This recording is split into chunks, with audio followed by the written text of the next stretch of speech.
ইসলাম গ্রহণ করে পাকিস্তানে বিয়ে করে থেকে যাওয়া এক ভারতীয় নারীকে আটক করেছে পাকিস্তানের পুলিশ। আটক ওই নারীর নাম সর্বজিৎ কৌর। তিনি ভারতীয় নাগরিক এবং পর্যটক ও ধর্মীয় ভিসায় পাকিস্তানে গিয়েছিলেন।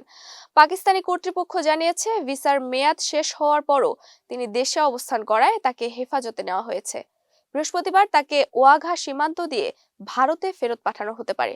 তবে তার পাকিস্তানি স্বামী নাসির হুসেনকে জিজ্ঞাসাবাদের জন্য হেফাজতে রাখা হয়েছে। সর্বজিৎ কৌর গত বছরের 4 নভেম্বর শিখ তীর্থযাত্রীদের একটি দলের সঙ্গে পাকিস্তানে যান।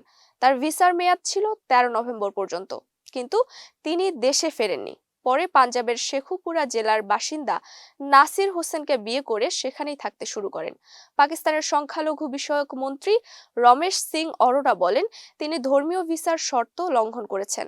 পাকিস্তানের আইন অনুযায়ী ভিসার মেয়াদ শেষ হলে প্রত্যর্পণ করা হয়। তদন্তে জানা গেছে, টিকটকের মাধ্যমে প্রায় 9 বছর আগে তাদের পরিচয় হয়। একাধিকবার ভিসার আবেদন করলেও আগে তা অনুমোদন পায়নি।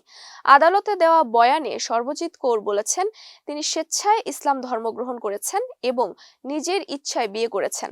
তাকে কেউ অপহরণ করেনি বলেও দাবি করেন তিনি। এদিকে মানবাধিকার কর্মীরা বলছেন, ব্যক্তিগত সিদ্ধান্ত নেওয়ার অধিকার থাকলেও ধর্মীয় ভিসার অপব্যবহার উচিত নয়।